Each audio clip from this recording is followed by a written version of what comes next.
আসসালামু আলাইকুম। ওয়ালাইকুম আসসালাম ওয়া রাহমাতুল্লাহি ওয়া আমার বারাকাতুহু। প্রশ্নটা হলো যে নারী সৃষ্টি হয়েছে পুরুষের পাঁজরের অস্থি থেকে, এটাকে একটু ব্যাখ্যা করবেন?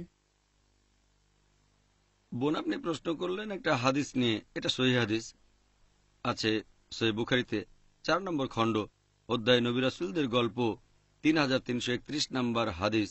নবীজি বলেছেন যে নারী সৃষ্টি হয়েছে পাঁজর থেকে, আর পাঁজরের সবচেয়ে জটিল হলো এর উপরের অংশ।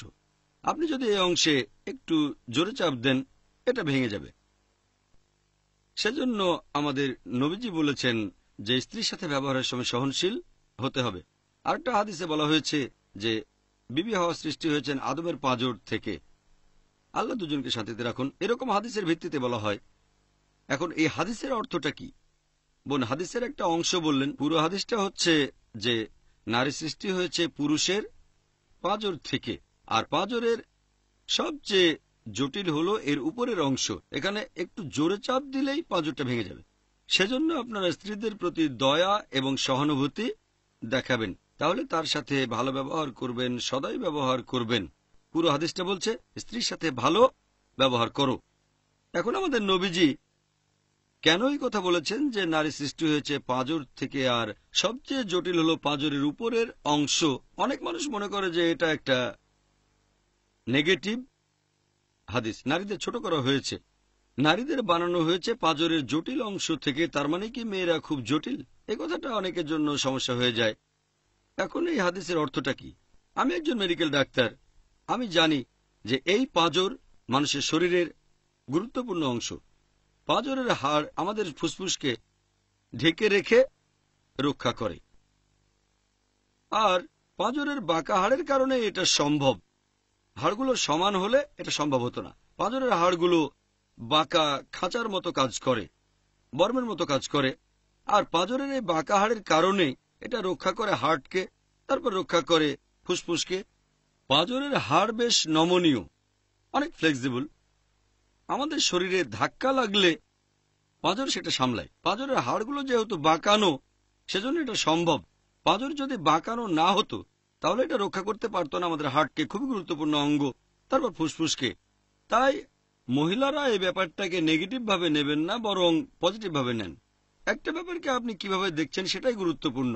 আপনি আশাবাদী হতে পারেন, হতাশাবাদীও হতে পারেন। আমি আশাবাদী মানুষ। ব্যাপারটা কিন্তু আসলে নেগেটিভ না।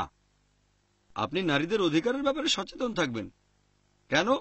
যেমন ধরেন, আপনাদের একটা উদাহরণ দিচ্ছি। আল্লাহ সুবহানাহু ওয়া তাআলা নারী জাতিকে দিয়েছেন স্নেহ আর ভালোবাসার ক্ষমতা। মা হিসেবে মহিলাদের যেরকম স্নেহ ভালোবাসার ক্ষমতা আছে, সেটা বাবার মধ্যে নেই। সেজন্য মায়ের প্রতি সম্মান বাবার সম্মানের ৩ গুণ বেশি। এখন যেহেতু মহিলাদের মধ্যে এই ইমোশনাল অনুভূতিটা রয়েছে, যাতে করে সে একজন ভালো মা হতে পারে। কিছু নেগেটিভ দিকও আছে। নেগেটিভ দিকটা হচ্ছে যেহেতু সে ইমোশনাল, বেশি আবেগপ্রবণ, তাই তার হিস্টেরিক্যাল হওয়ার সম্ভাবনাটাও অনেক বেশি, পুরুষদের সম্ভাবনা কম। এখানে পজিটিভ আছে, নেগেটিভও আছে, তবে নেগেটিভের চেয়ে পজিটিভ বেশি। পজিটিভ হচ্ছে সে একজন ভালো মা হতে পারবে, সন্তানের যত্ন নিতে পারবে। নেগেটিভ দিক হচ্ছে হিস্টেরিয়া হতে পারে, এমন না যে সব মহিলা হিস্টেরিক্যাল। পুরুষদের তুলনায় মহিলাদের হিস্টেরিয়া হওয়ার সম্ভাবনা বেশি, তারপরও হয়তো খুবই কম পার্সেন্টেজ। সব মহিলাই মা হতে পারেন, তবে হিস্টেরিয়া সব মহিলার মধ্যে নেই। এখানেও একই ব্যাপার, যেহেতু আমাদের পাঁজরের হাড় বাঁকানো, তাই উপকারিতা বেশি। নেগেটিভ দিক হলো হাড়টাকে সোজা করতে গেলেই ভেঙে যাবে। এখন মহিলাদের তুলনা করা হয়েছে পাঁজরের সাথে। পজিটিভ হচ্ছে সে ভালো মা হতে পারে, যত্ন নিতে পারে, হতে পারে মহসেনা, পবিত্রকরণ বলছে। তবে সাবধান থাকবেন, তার সাথে ভালো ব্যবহার করবেন, ন্যায় বিচার করবেন, তার উপর বেশি প্রেসার দেবেন না। বেশি ইমোশনাল হলে হিস্টেরিক্যাল হয়ে যেতে পারে যদি বেশি প্রেসার দেন। এখন আমার মত অনুযায়ী এটা একটা পজিটিভ হাদিস। তবে কিছু কিছু বিশেষজ্ঞ আর অমুসলিম অনেকেই এই হাদিসটা বিকৃত করে তুলে ধরে, ইসলামের নিন্দা করে, আর মুসলিম মহিলাদের অনেকে মনে করে, ও হ্যাঁ তাই তো, এখন কি করব। এভাবে তারা আবারও হিস্টেরিক্যাল হয়ে যায়। পজিটিভ নেগেটিভ দুটোই আছে। দেখবেন পজিটিভটা, আমার মতে এটা পজিটিভ হাদিস। এটা মহিলাদের জন্য সম্মান যে তাদেরকে পাঁজরের হাড়ের সাথে তুলনা করা হয়েছে। এই পাঁজর শরীরের গুরুত্বপূর্ণ অংশগুলোকে রক্ষা করে, বিভিন্ন গুরুত্বপূর্ণ অঙ্গ, যেমন হার্ট। নারী হলো মহসেনা, শয়তানের বিরুদ্ধে দুর্গ, এটা কোরআনে অনেকবার বলা হয়েছে। সূরা নিসা 4 নম্বর অধ্যায়ের 24 নম্বর আয়াতে, সূরা নিসা 4 নম্বর অধ্যায়ের 25 নম্বর আয়াতে, সূরা মাইদা 5 নম্বর অধ্যায়ের 5 নম্বর আয়াতে, সূরা নূর 24 নম্বর অধ্যায়ের 4 নম্বর আয়াতে, সূরা নূর 24 নম্বর অধ্যায়ের 33 নম্বর আয়াতে, আরো অনেক জায়গায় আছে। আশা করি উত্তরটা পেয়েছেন।